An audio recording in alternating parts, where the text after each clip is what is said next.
Estamos começando mais um Arena do Marketing, um programa feito pela Folha em parceria com a Escola Superior de Propaganda e Marketing.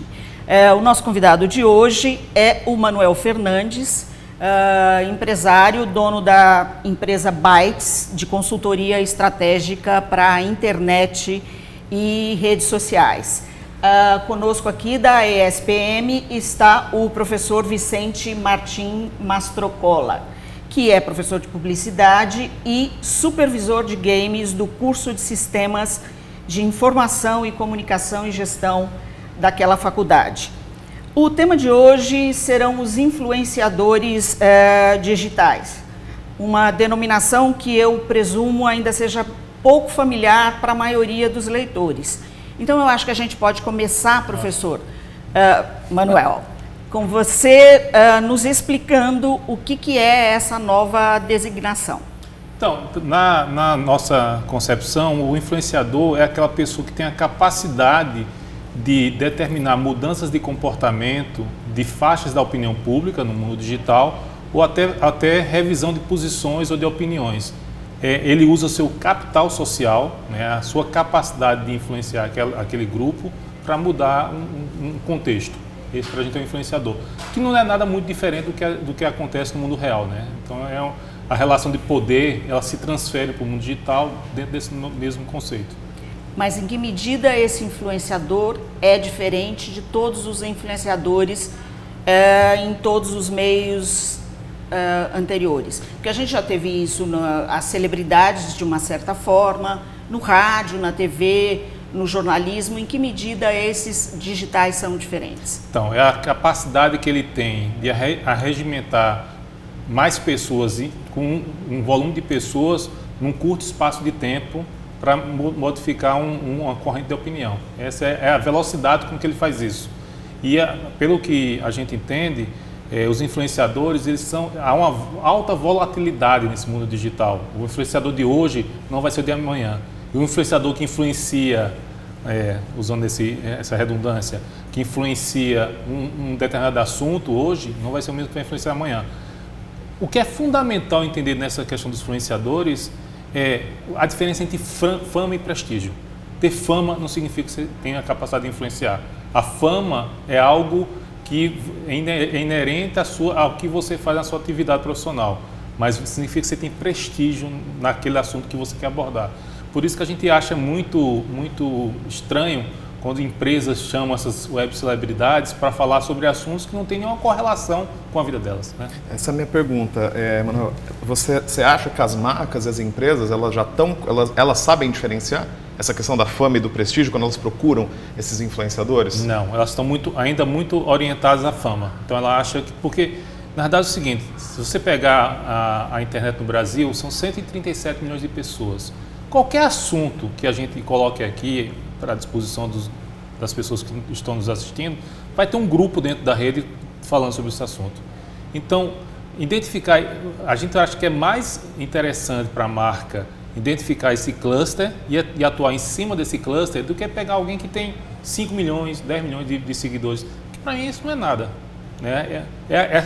Como eu falei, o influenciador é aquele que tem capacidade de tracionar a informação dentro de um contexto onde aquele grupo que recebe a informação vê aderência no influenciador.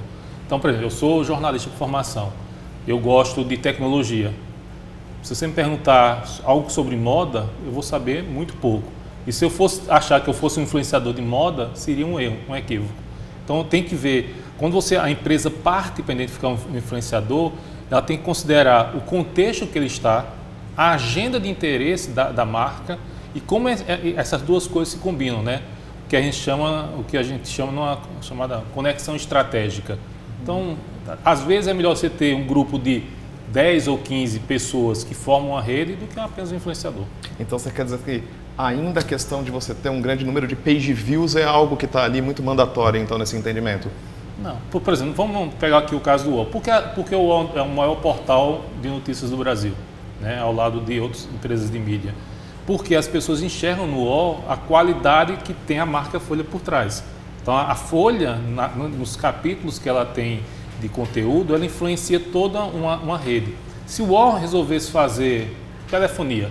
Vamos imaginar, apesar que o grupo tem essa área, mas se o Office fosse fazer algo que ele não faz, que não é do seu core business, será que o OI influencia tanto como o OI influencia a agenda da opinião de hoje?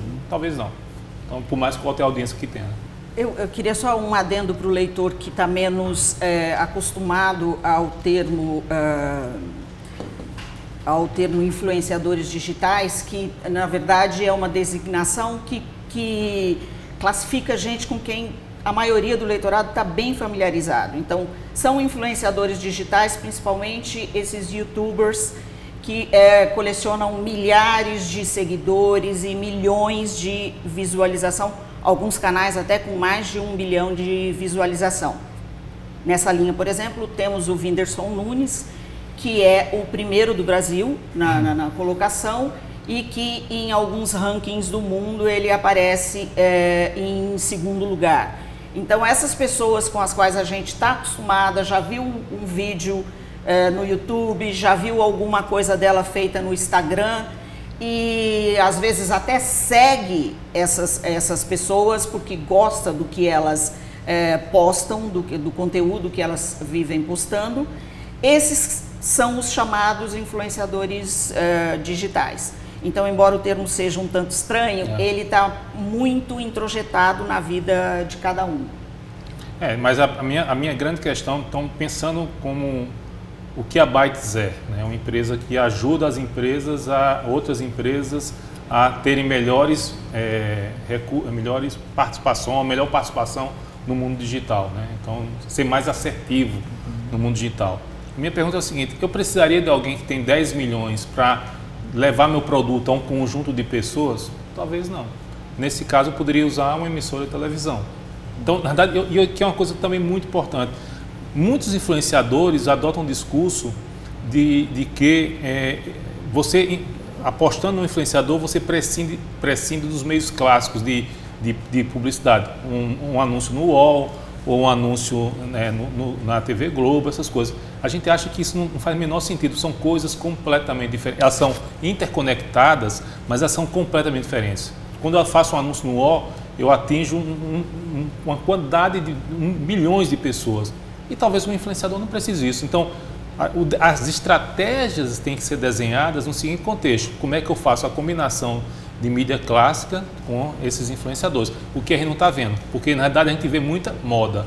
E uma marca, eu acho que a marca que quer durar, ela não pode pensar a curto prazo. E hoje as marcas estão pensando a curto prazo em relação aos influenciadores. Eu venho aqui, dou um estouro e o quê? A gente volta àquela aula 1 de marketing, né? A questão do público-alvo, na verdade, com quem que eu estou falando, né? E acho que você mencionou um ponto importante, mano, essa questão ainda que existe ainda essas comparações que não fazem o menor sentido entre a TV e a internet, são coisas diferentes. Né? Estamos falando de coisas diferentes, são plataformas midiáticas diferentes e, acima de tudo, tem alcance diferente, preços diferentes e, como você disse, acho que o grande ponto aí é quando uma marca, uma empresa, ela consegue, acho que, costurar essas estratégias todas, né? De você pegar mídia tradicional, mídia online, pegar esses influenciadores, redes sociais digitais, juntar essas coisas todas e conseguir alinhar um conceito ali no meio, né? Exatamente. Criar um diálogo mesmo nessa história toda. Acho que esse é o grande ponto, né? E o influenciador, pelo que você está dizendo, é uma peça que pode ser muito importante, né? Nessa história toda. Obviamente eu não estou aqui ignorando a importância deles, mas, por exemplo, a Bytes tem 10 anos. A gente está fazendo isso há 10 anos. Nos primeiros anos, um cliente nosso chegou e falou: a gente precisa ter um Facebook, Twitter, LinkedIn, YouTube, essas coisas, mas para quê? E aí a gente batizou isso internamente como síndrome do checklist. Então é síndrome do checklist. Eu preciso ter, mas por que você precisa ter tudo isso? Hoje os influenciadores estão dentro desse checklist. Eu preciso fazer uma ação que tem um influenciador junto. E não é isso. Porque é moda. É moda. É necessário, mas é uma moda. E as modas também devem ser entendidas como os recursos de aprendizado por longo prazo. Mais uma vez, não dá para achar que eu vou gastar alguns milhares de reais, como tem alguns influenciadores que faturam usando mídia para isso, e vou ter um retorno. O que a gente costuma dizer é o seguinte: se o influenciador tem o pleno entendimento do prestígio dele para a marca, então ele tem que ser remunerado por performance. Então, você acha que pode entender isso? Então, por exemplo, você vê assim, tem influenciadores que cobram 100 mil, 200 mil, 300 mil. E você vê que a necessidade deles de fazer receita é muito rápida, porque eles sabem que a partir do momento, de determinado momento, eles vão perdendo um pouco da relevância até ficar naquele cluster deles ali. E aí, só fazendo um paralelo aqui, sobre teorias de poder. Por exemplo, Max Weber fala de 3 tipos de poder, né? O divino, o burocrático e o carismático. O influenciador, ele tem 2 características desses poderes. Ele tem a característica de ser o carismático, que é volátil. Então, o populismo está nesse campo. E ele tem o entendimento do burocrático, que é eu subo na hierarquia a partir do momento que eu conheço as engrenagens e vou subindo. Então, as empresas terem entendimento disso é o corte para dizer qual é o influenciador que eu vou achar. Entendeu? Eu acho que é legítimo que as empresas façam isso. Eu acho que tem que ser feito, mas tem que ser feito a partir de algumas regras. Então, como você descobre então, o influenciador correto para a sua marca? Lá na empresa, a gente tem um programa entre os nossos funcionários que eles sugerem projetos, ideias. Esses projetos, eles sobem para um comitê, esse comitê aprova, depois vai para o conselho de administração da empresa, a empresa aprova. Então, uma ideia individual se torna uma ideia coletiva, porque vai ser crescendo. Uma das coisas que a gente decidiu fazer no último ano vamos criar uma metodologia para analisar influenciador. Esse é o nosso modelo. O modelo então a gente montou uma metodologia baseada em números quantitativos e uma lógica qualitativa. Se monta uma função matemática e diz, dentro do contexto que a gente viu aqui, ele tem 100 milhões de page views, mas ele já falou, esse influenciador aqui, potencialmente influenciador, ele já falou mal da indústria onde você atua. Ele já faz queixas dessa indústria. Então, faz sentido você se aproximar desse influenciador? Mas mais do que tudo, você precisa então fazer um track histórico mesmo, né? Ali tem essa questão qualitativa de você ver mesmo assim, um track histórico, né, desse conteúdo e tudo mais, porque hoje é muito fácil, né? Uma marca, você joga uma marca na mão do influenciador, alguém vai lá, pesquisa na timeline do cara e fala, mas espera aí, o cara está falando bem aqui, está falando mal ali, então como é que funciona, né? Então é isso que vocês procuram também na questão, questão qualitativa. Existem competências tecnológicas em vários locais que você pode extrair o conteúdo dele e ver tudo o contexto dele, colocar isso no sistema, fazer uma análise. É o seguinte, um exemplo que a gente costuma dizer muito, é o nosso maior exemplo. Romário é um influenciador, dos senadores, é o que tem maior base de seguidores, essas coisas. Quando o Romário fala temas que a rede entende que ele tem autoridade para falar, aqueles temas tracionam melhor do que a média do que ele se falou. Um exemplo, ele é um ativista da questão de síndrome de Down, porque ele tem uma filha que tem síndrome de Down, essas coisas. Quando o Romário publica alguma coisa na rede sobre isso, automaticamente a rede se ativa e diz, vamos propagar isso. Agora, quando o Romário, nunca aconteceu isso, mas quando ele fala sobre culinária, a rede não reconhece competência. E o que as marcas precisam entender é que existe uma inteligência na rede que é acima dos influenciadores. Existe uma inteligência que a rede é a mesma coisa do leitor, né? A gente achar que porque o leitor é uma pessoa que não pensa, não, é diferente. Porque as pessoas gostam mais da Folha do que outros veículos? Porque os outros veículos têm algum tipo de qualidade que a Folha não tem. Então, exatamente, a rede tem essa característica numa escala de milhões, né? De milhões. Então, montar esse histórico, identificar esse histórico é muito importante. Obviamente, os influenciadores, eles são um fenômeno da internet. Mas eu acho que acho que eles estão nesse aspecto, eles estão na vantagem sobre as marcas. As marcas não têm tanto conhecimento dos esquemas de burocracia que eles dominam, as variáveis da burocracia da rede, para fazer o que eles fazem, entendeu? Na tua opinião, Manuel, que outro lugar do mundo já começou a enxergar melhor essa questão, entender melhor essa questão do influenciador, alinhamento da marca com o influenciador? Estados Unidos. Porque tudo começa lá e tudo repercute para o mundo. Eles já começam a entender o seguinte, em lugar de eu ter, por exemplo, nessa metodologia que foi criada por um analista nosso, ele diz o seguinte, em lugar de você ter um influenciador, você pode ter que a gente chama uma galáxia, que é um conjunto de influenciadores, um ecossistema, né? Um ecossistema de informação que interconectados propagam minha mensagem em várias direções. Então, para que eu dar um tiro de canhão, se eu posso pulverizar, porque a rede me permite isso. Para dar um tiro de canhão, eu anuncio no UOL ou anuncio na Globo, não tem outra discussão. Entendeu? Mas para fazer isso, eu preciso... Então, tem uma inteligência. E outra coisa, para desenhar uma estratégia dessa, eu preciso também entender a importância da mídia clássica. Há uns 3 anos ou 4 anos, eu fui assistir uma palestra de uma empresa americana sobre como é o padrão de comportamento de compartilhamento na internet no Brasil. 50%, na época, e isso deve ter mantido, não imagino, 50% de tudo que é compartilhado na internet no Brasil eram links de notícia.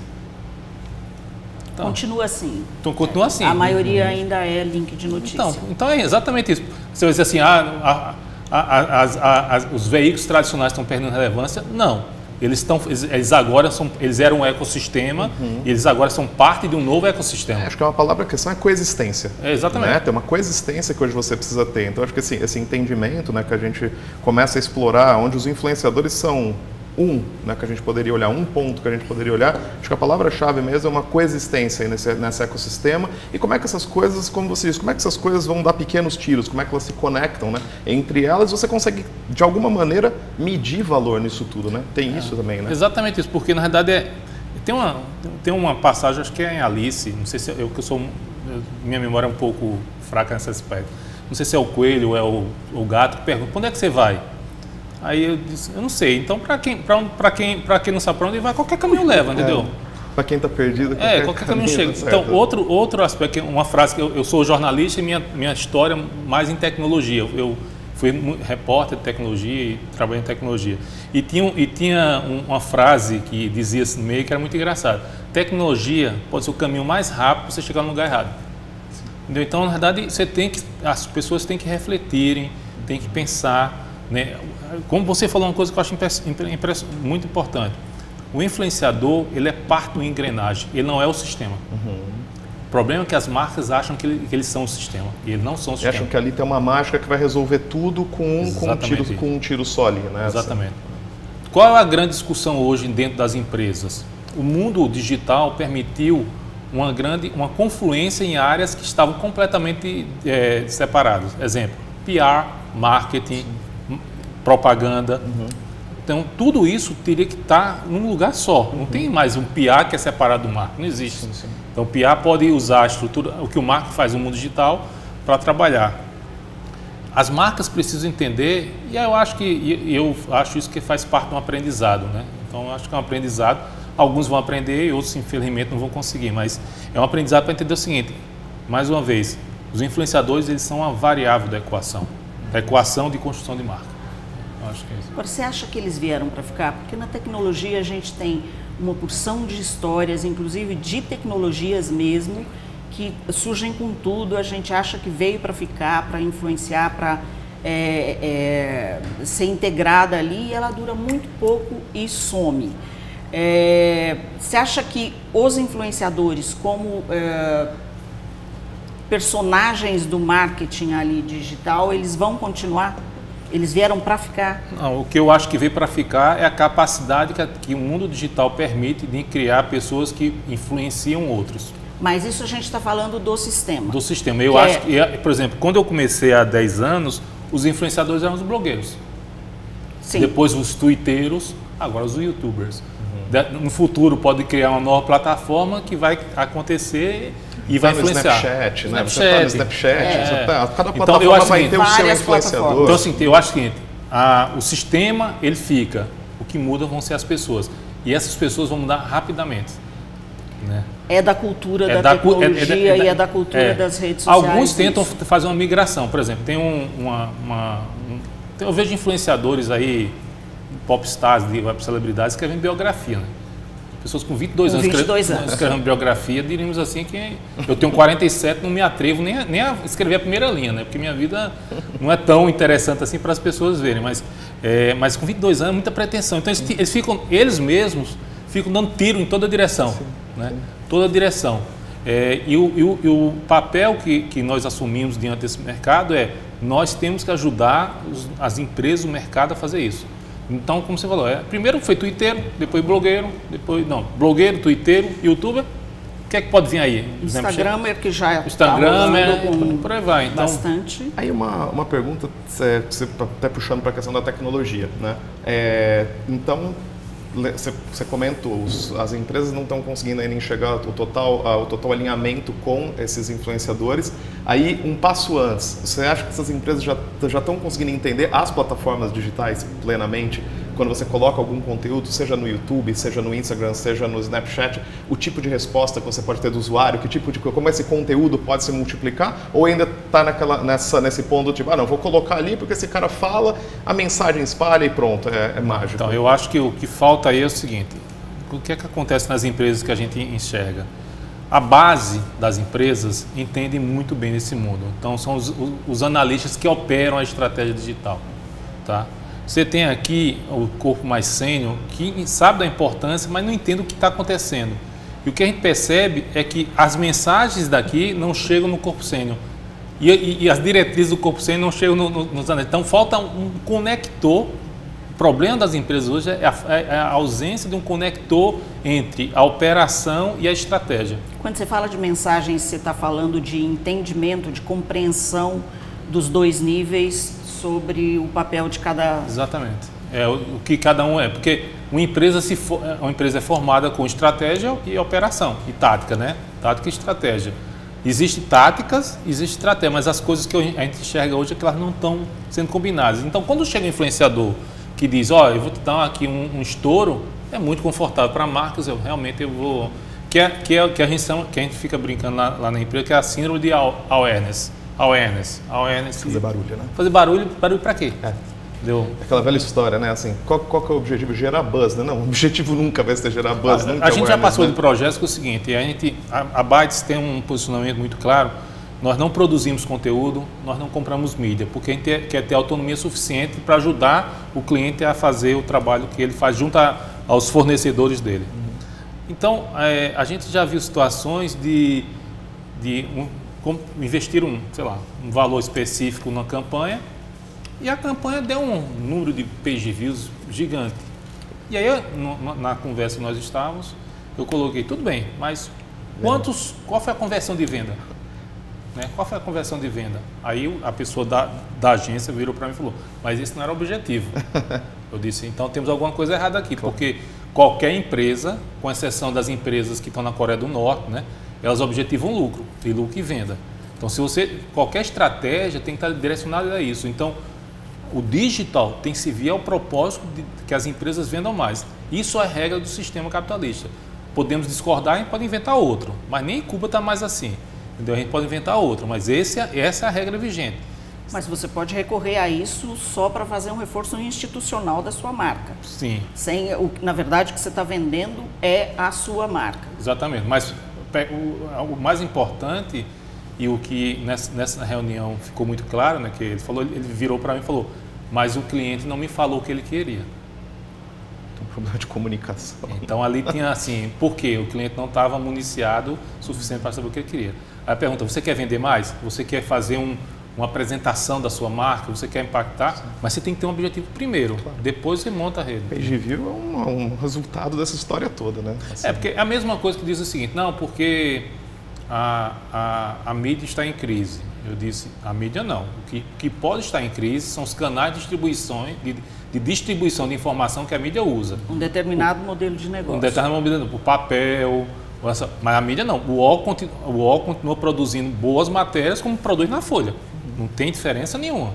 Então, o UOL está encontrando uma forma de distribuição, a Globo continua fazendo o seu material e usando o Globoplay, que tem 10 milhões de pessoas que usam o Globoplay para isso. Então, as empresas estão vendo isso. A questão maior é que o tempo, você modificar o modelo de negócio de uma empresa que tem 30, 40 anos, é muito... você mexer num transatlântico numa tempestade. E isso, os influenciadores se aproveitam um pouco no sentido de eu vou te ajudar, mas vai te ajudar para quê? É o efêmero. Então, e a gente tem que também distinguir, que é importante, o que é importante do que é relevante. Entendeu? Nem tudo que é importante é relevante. Entendeu? Então, assim, tem uma necessidade, as empresas precisam olhar para dentro e ver o que nós somos, o que nós queremos. E depois procurar o influenciador que ajuste melhor. Hoje, mano, a gente vê marcas, desde marca de cafeteira até bancos, que estão trazendo esses influenciadores nas campanhas deles, né? A gente hoje, assim, não só na internet, né? Já foi para televisão. A gente já tem campanhas de TV, né? Desde que esses influenciadores já estão na televisão, eles já estão ali nos comerciais. Tem algum segmento hoje que você olha e fala, meu, esse segmento está usando bem como um todo os influenciadores, ou isso não é possível da gente dizer assim?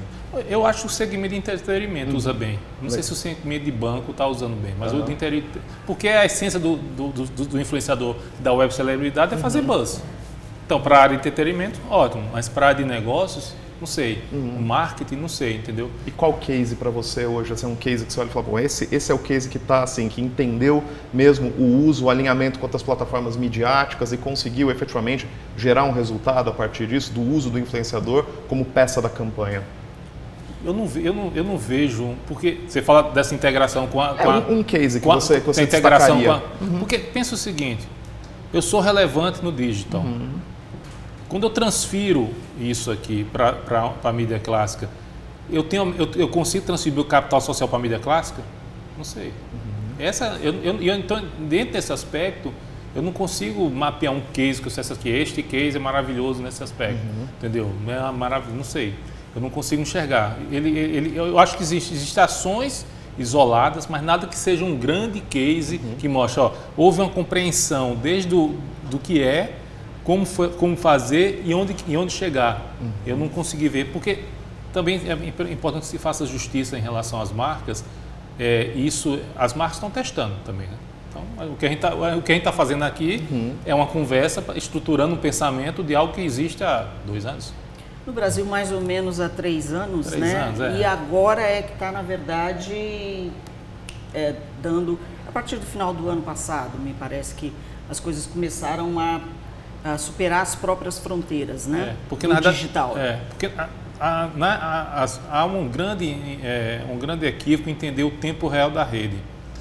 Para a gente, o tempo real da rede não é quando acontece eu tenho que informar. No menor espaço de tempo que eu tenho para processar a informação, interpretar aquela informação e permitir que o meu interlocutor tenha acesso àquela informação, esse é o tempo real. Não estou falando questões de 15 minutos. Não significa que aconteceu agora, eu tenho que saber agora. Isso é mercado financeiro, isso é Bloomberg. Então, o que eu acho que é um pouco essa lógica de mercado financeiro está permeando um pouco as marcas. Eu tenho que fazer, porque senão eu vou ficar para trás. E não fica para trás. Entendeu? Eu tenho uma dúvida em relação a isso. Vicente perguntou sobre um case de sucesso.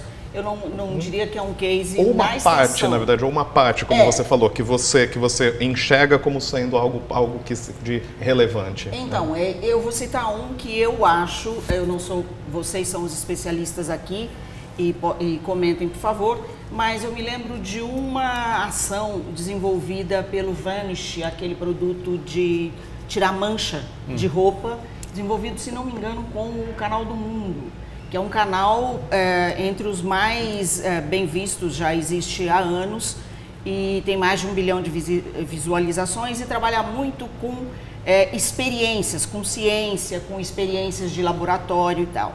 E foi uma ação que me pareceu bem encaminhada, porque o Vanish desafiou o dono do canal a descobrir ou a fazer alguma mancha que o produto não tirasse. Do canal do Manual do Mundo. Do canal do Manual do Mundo. Que uma mancha que eles não conseguissem tirar. E aquilo ficou absolutamente bem entrosado, ficou orgânico, não parecia uma ação de puro marketing. Ainda assim, sendo bem sucedido ali, quem assiste o Canal do Mundo não é a mãe das crianças ou dos adolescentes que compram aquilo. O Canal do Mundo vai estar chegando na mãe que vai comprar o Vanish. Eu queria entender como é que, se essa ação, uma ação que localizadamente parece boa, ela realmente tem influência no mercado. Então, pensa o seguinte, vamos mapear uma família tradicional brasileira, pai, mãe e 2 filhos. Vamos colocar uma família que tem um filho mais velho, de 14 anos, e uma filha mais nova de 11 anos. Então, essa é uma família padrão. O menino vê o canal Manual do Mundo. Perfeito, perfeito. Ele influencia a compra de Vanish em casa? Então, essa é a minha dúvida pergunta. que eu tenho. Porque, por exemplo, um conhecimento que eu tenho em função do mercado que a gente atua. Na área de TV a cabo, a pessoa que reclama do serviço ou faz um elogio de TV a cabo dentro da internet não é o cliente, é o usuário. E o usuário é o filho. Neste caso específico de TV a cabo, o filho é um influenciador dentro de casa para mudar a percepção. Porque o pai atribui a ele, ou a mãe atribui a ele, um conhecimento sobre o mercado de tecnologia que ele não tem, então o filho sabe melhor. Minha pergunta é, no caso do Vanish, isso é para... Porque a primeira questão que eu colocaria é, quando você construir esse modelo, o que eu quero é que as pessoas saibam que meu produto não tira qualquer mancha. Então, quando eu quero que as pessoas saibam isso, eu quero que as pessoas comprem meu produto, em detrimento da concorrência. Essa mensagem chega para o filho de 14 anos. O filho de 14 anos fala para a mãe, o Vanish tira qualquer mancha. A mãe fala, mas o outro produto é mais barato. E aí, qual o argumento que o filho vai ter? Então, quando eu falo todo o mapeamento desde da informação lá estratégica até chegar no consumidor. E isso é possível traquear, entendeu? Então, é a definição do seu cluster, é saber onde eu quero atender, entendeu? Por exemplo, seria mais efetivo, no caso disso aqui, talvez fazer ações em blogs, em redes de mães. Direcionado a esse público consumidor. De mães. Vou contar um exemplo que a gente, de vez em quando, a gente fica estudando na rede, conta umas coisas bem interessantes. E falar sobre influenciadores. Pizza. Quantas buscas por pizza são feitas no Brasil, em média, no Google? Milhares por mês, em média. Só que, o dia desse, a gente foi olhar, existem 60 mil consultas no Google, em média, todos os meses, sobre como fazer pizza no liquidificador. Isso é algo que eu fico até assustado. Como é que faz pizza massa de pizza? Massa de pizza no liquidificador. Então, perfeito. Essa é uma informação que é um padrão de comportamento que está no Google. As pessoas estão buscando pizza no liquidificador, porque os apartamentos estão menores, né? O liquidificador é muito mais prático, é muito mais fácil de lavar, e pizza é uma coisa interessante. Minha pergunta, e eu não sei. E tem uma crise aí, provavelmente, alimentando isso. Porque cada esquina de São Paulo tem uma pizzaria para você pedir no delivery. Exatamente. Para você deixar de fazer isso. Aí a pergunta que eu faria é o seguinte: esta informação, vamos imaginar que a Valita estivesse olhando isso, eu ia procurar pessoas que fazem pizza no liquidificador e seriam meus influenciadores. Porque eu sei que tem uma demanda numa ponta e tem aqui alguém entregando a informação. Então, montar esta rede de influenciadores é exatamente isso. É fechar o ciclo. Sim. Esse ciclo do Vanish não está fechado. Sim. Esse ciclo da pizza, se fosse feito isso, estaria fechado. Então, você falou um negócio interessante, mano, que é necessariamente, desse ponto de vista, você não precisa de alguém famoso, alguém assim. Essa questão de você montar uma rede de influenciadores, você faz com pessoas do dia a dia que recebem algum tipo de produto, informação, toma aquilo como relevante e na rede dela, ela espalha. Exatamente. Isso daí assim, então acho que esse é um ponto, né, legal, porque quando a gente fala de influenciador, fica também, esse nome ele já carrega junto, né, essa coisa de que é audiência muito grande, milhares de page views, alguém que está ali sentado, né, num trono, que tem algum tipo, detentor de algum tipo de conhecimento, e na verdade esquece que sim, você consegue montar uma rede de influenciadores que necessariamente não são esses famosos youtubers. Então, mas eu volto à nossa origem, na nossa parte inicial da nossa conversa aqui. Fama não é prestígio. Não é prestígio. E essa questão da pizza é muito interessante. Uma coisa que a gente também descobriu, a gente usa a rede para entender movimentos de opinião, padrões de comportamentos. Sabe o que é que as pessoas mais procuram na crise em relação a que eles chamam Vanish, detergente, essas coisas? Tira-mancha. Tira-mancha. Então existe uma busca no Google que é como fazer detergente em casa. Então, se eu estou procurando por isso, então existe uma forma de eu acessar essas pessoas. Dizer, ó, você que quer fazer detergente em casa, esse que eu tenho aqui, ele é melhor e é barato e você consegue otimizar. Ou até mesmo no limiar de tudo, eu dizer, ó, vou te ensinar a fazer um detergente, porque eu crio uma relação. Então, não é só buscar quem fala. Então, isso que você está falando é exatamente isso. E quando eu monto essa rede me pertence. Essa rede eu ativo, essa rede eu alimento, essa rede me ajuda a distribuir minha informação. É como na verdade, a marca, vamos imaginar um sistema solar, onde a marca é o Sol, emanando energia para todos os seus planetas. Né? E esses planetas vão distribuindo também mais energia para dentro. Então, é isso que a gente defende. A gente, pelo contrário, seria até tolice nossa achar que os influenciadores não são importantes. Eles são importantes. Agora, as marcas precisam ter a liderança sobre o processo. Hoje é o que está acontecendo ao inverso. O influenciador tem a liderança sobre a marca. E isso não é bom, né? Mas, Manuel, tem muito uma discussão nesse meio agora que o influenciador, ele só influencia e ele só tem realmente um determinado poder de convencimento sobre os seus seguidores se ele for autêntico, se for verdadeiro, se não parecer forçado ou algo assim. O que faz sentido no caso da influência de pessoas próximas. É gente nas quais você acredita. Mas quando você diz que o Google põe uma pergunta, as pessoas põem no Google, como fazer detergente? Se uma marca de detergente coloca um tutorial no Google dizendo, olha, você não precisa fazer porque o meu detergente tem essa e essa qualidade, ela vai aparecer na busca do Google, mas ela não necessariamente vai gerar venda. Ou estou enganada? Então, porque o que você está dando para o cara é uma propaganda tradicional para alguém que estava procurando algo caseiro. Então, mas eu tenho condições.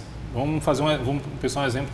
Tem uma chamada mídia programática. Então, só para explicar, quando você entra no site especificamente de alguma companhia aérea, você percebe que o anúncio da companhia aérea vai te acompanhando para o resto da vida, né? Onde você vai, está lá. É marketing. É o marketing digital. Então, isso é mídia programática.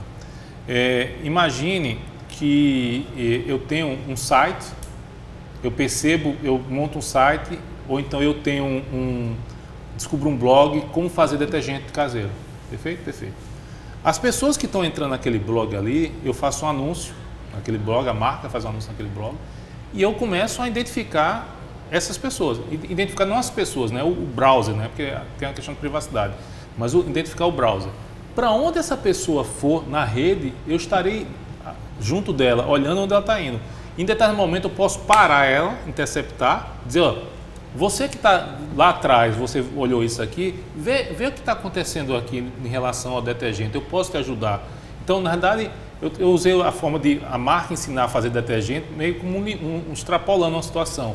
Mas a marca pode ajudar o consumidor na sua jornada a decidir melhor. Por exemplo, as pessoas falam, por que boas camisas duram mais do que camisas que são mais baratas? Então, é exatamente isso. Então, talvez fazer detergente em casa, eu consiga provar, e isso é muito prático, eu consigo provar que ele está gastando mais dinheiro do que comprar meu detergente. Porque vai ter que comprar o cloro, vai ter que comprar o edulcorante lá, vai ter o corante e fazer tudo. Então, talvez, você vai fazer detergente em casa, você está gastando R$5, muita gente custa 3. Então, entender isso, talvez a empresa usar essa informação contra uma contra-informação para mudar uma percepção. Porque, na verdade, tudo que está em jogo na rede é percepção. Percepção. A gente defende o seguinte, se é para contratar um influenciador que tem milhões de seguidores, contrate. Agora, ele tem que ser contratado sob diversas regras. Mas talvez seja mais eficaz, se você vai trabalhar com nichos de opinião, você ter uma rede menor e mais rentável. Sim. Entendeu? Então, o papel é preciso gastar mais, né? Não é preciso gastar mais, é preciso gastar melhor. Né? Não significa que você vai gastar menos, mas é preciso que você gaste melhor. E que nem você falou, né? Tem um aprendizado nisso daí ainda. Está todo mundo experimentando bastante isso daí. Acho que tem esse ponto que é importante também. O quanto assim, que as marcas também estão investindo nisso, experimentando nisso, errando, aprendendo, né? Acho que esse processo é um processo muito importante, né? Acho que dá até para a gente comparar um pouco assim com a própria publicidade que você tem hoje em canais como no Facebook ou no Google, né? Você começa as campanhas lá dentro, não tem um resultado mágico de primeira, tem uma experimentação, tem uma tentativa e erro, tem um ajuste. Acho que esse é um aprendizado, né, que a gente pode trazer também. Então, mas você tem que ter, nesse aspecto, você tem que ter um processo interno para você aprender. Perfeito. O problema é que se gasta e não se aprende. Exatamente. Né? Insiste-se em erros que se repetem, né? Uhum. Porque meu concorrente está fazendo, eu estou fazendo também. É o checklist que você falou. É o checklist. Para não ficar fora da... que eu não vou ficar fora, eu tenho que fazer. Então, por exemplo, se imaginar um grande influenciador do tipo, o Anderson, né? Whindersson. Eu não sei se ele é um grande influenciador, mas ele é o campeão de views no YouTube, essas coisas todas. Você acha que o Whindersson, ele é bom para tudo? Claro que não. Impossível. Ele não é bom para tudo. Ele deve ser bom para uma faixa específica, mas para tudo ele não é não. Com certeza. Então assim, mesmo ele não existe esse, né? Não existe esse. Porque a gente tem veículos que têm aderência num segmento e veículos que têm aderência no outro? Porque as pessoas se identificam com os valores, com a missão, identificam o que aquele veículo pode acrescentar a ele. É isso que tem que ser feito. Então as pessoas acham... Eu tenho um professor na FGV que se chama Marcelo Coutinho. Eu ouvi uma vez uma palestra dele. Foi meu professor. Na SPEC. Né? Marcelo fala o seguinte: a internet não existe no vácuo.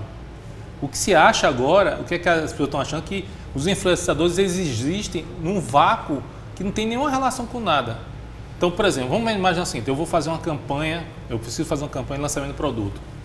Eu posso pegar parte da minha verba, colocar em TV, né? E colocar uma parte em influenciadores. Mas por que quando eu sei que eu tenho um plano de mídia, eu sei qual o horário que a propaganda vai sair na televisão? Porque naquela hora que a propaganda sai na televisão, eu estou aqui com o influenciador reverberando o que está saindo aqui. As pessoas estão vendo desconectados isso. Aí acreditar que uma coisa vai fazer sozinho, que o outro também vai fazer sozinho, não existe isso. Então, assim, se eu vou fazer se eu sei que, e estatisticamente, tecnologicamente, você consegue ver isso. A maior audiência do influenciador acontece no horário noturno. Então, se eu quero uma campanha, eu vou fazer um horário no horário nobre e usar este influenciador, que tem a melhor no horário noturno, conectado aqui. Então, a minha disposição é o seguinte, a minha questão é, você tem que... É um aprendizado. Então, a gente está aprendendo, nos 10 anos que a Byte existe, nós estamos aprendendo todos os dias, aprendendo e descobertas maravilhosas, como essa da pizza no liquidificador, que eu vou até tentar fazer em casa um dia para ver se funciona, porque eu fiquei curioso. Mas assim, mas a gente, nesses 10 anos, a gente quer aprender. A gente estabeleceu um método de aprender. O problema é que eu acho que as questões hoje nas empresas, elas são muito efêmeras, entendeu? Muito passageiras. Não se tem uma estratégia clara. Eu estou falando desde uma média empresa até uma grande empresa, entendeu? Existem empresas que estão fazendo melhor? Certamente. Claro. Existem empresas que estão fazendo pior? Óbvio. Mas hoje o que eu enxergo é uma hegemonia dos influenciadores sobre as estratégias de negócio das empresas. E isso eu acho perigoso.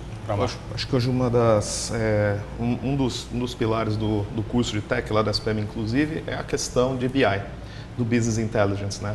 Acho que isso também é um ponto bastante relevante hoje, né, para você juntar esses mundos todos que a gente está falando. Exatamente. Né? Na verdade, a gente no início da Revolução Industrial, que vamos comparar assim, a separação dos continentes. Então, o marketing foi para um lado, o PR foi por outro, e aí as relações institucionais foram para outro.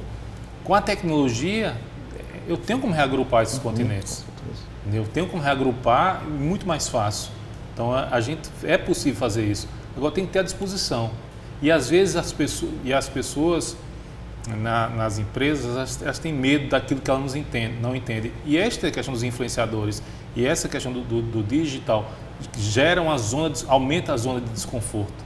E aí a gente está falando não só do ponto de vista do influenciador, mas mesmo das plataformas digitais das grandes marcas. Do negócio, né? Mesmo. E ainda, elas ainda não são capazes de atrair o mesmo número de anúncios, nem o mesmo faturamento das plataformas tradicionais. A gente acho que assim, você tem hoje assim, essa enorme quantidade de dados que você tem hoje, mas para o dado virar informação, para daí virar conhecimento, putz, tem ali um trabalho aí, né? Por exemplo, tem uma questão muito importante também em relação aos influenciadores, mas tem mais a ver com as plataformas, no caso do Facebook. As empresas compram mídia lá. O Facebook me diz quanto foi o resultado? Eu não quero isso. Eu quero ter o mesmo modelo que os veículos de mídia têm. Eu quero ter um Ibope, uma estrutura independente que faça a medição de mídia. Não que o Facebook vai me dizer. E aí, de vez em quando, ele fala: a gente errou em alguns milhões de views naquela campanha. Então, isso é um problema que permeia todos esses grandes atores desse mundo digital. Você jamais consegue uma informação clara, aberta ali do Google, e que você Facebook, consegue replicar isso como um modelo para outros. Assim. Não, e que inclusive te ajude a entender e a aprender. Porque a partir do momento em que você depende de um número, ou de um índice, ou de um ranking feito a partir de números secretos e de critérios secretos, você barra o caminho do aprendizado. Exatamente. E outra coisa, eu tenho os números do Facebook que ele me fornece, então vamos acreditar que é o que ele está dizendo. Eu tenho os números do Google que o Google me fornece, os números do Twitter que o Twitter me fornece. E aí como é que eu faço a junção dos três? Metodologias diferentes, padrões diferentes. Então você pega o exemplo do Ibope. O Ibope mede a audiência para TV A, TV B, TV C. É tudo igual. Por que eu vou... Então, eu acho que isso também é importante colocar para as empresas. Que metodologia está sendo usada? Que metodologia está sendo usada para fazer isso? Eu quero saber qual o resultado. Claro. Deu. E é uma metodologia que fique clara também, né? Lógico. Uma metodologia que, assim, que ela tenha começo, meio e fim e você consiga apresentar ali por que está sendo empregado aquilo lá e para que serve, né, nessa história toda. Uma pergunta que eu faria, assim, o que significa você ter 10 milhões de views no Facebook? Exatamente. No YouTube? O que significa isso? Eu nunca me esqueço, assim, nos primórdios da internet, assim, eu trabalhava num lugar assim, onde comemorava-se, assim, muito. Deu 40 mil page views, 100 mil page views, até que algum dia alguém pegou e foi olhar o segundo dado, que as pessoas, boa parte estava ficando numa média de 3 segundos no site, ou seja, viam o banner, clicava, a hora que abria, não quero, fechava. Então sim, você teve o page view, a pessoa não ficou lá, então... Que era o que aconteceu de errado com a métrica do Facebook. Exatamente. Eles contavam, inclusive, esses que desistiam antes dos 3 segundos. A própria questão do like no Facebook são regras que mudaram agora, que já foram todas reconfiguradas. Coisa, em abril, todo abril o Facebook faz a convenção deles, desenvolvedores, todo abril muda a regra. Todo abril eles mudam a regra. O algoritmo muda, fecham, muda cá, muda lá, essas coisas. Tá, tudo bem, eu quero... Nada de, eles têm esse posicionamento, nós somos uma empresa transparente. E eu acho que, assim, você falou dos Estados Unidos, lá nos Estados Unidos já tem os grandes grupos de mídia, né, WPP, Publicis, e o seguinte, meu amigo, eu continuo, vou investir em você. Agora, abra seus números para uma estrutura independente. Exatamente. Porque lá tem uma Nielsen que mede TV, aqui eu tenho um Ibope que mede TV. Se não ficar claro, não tem sentido, ficar claro, né? Como é que eu posso me comparar aos meus pares, se você não me deixa comparar? Eu nem sei como me comparar aos meus pares. Se eu estou investindo mais, se eu estou investindo menos. Então, Então, um caminho também que passa, e é que vai acontecer. Quando isso acontecer, que vai ser inevitável acontecer, vai ter uma depuração de influenciadores. Com certeza. Com certeza. Porque eu vou ver assim, então, e aí? Com certeza. Você tem mais alguma pergunta? Não. Manuel, muito obrigado. Para você se despedir, foi uma ótima conversa. Espero que rolem outras. Agradeço sempre, estou à disposição. Eu acho que essas conversas só enriquecem a gente e são parte do processo, né? A gente não vai definir tudo o que acontece aqui. Né? Obrigado.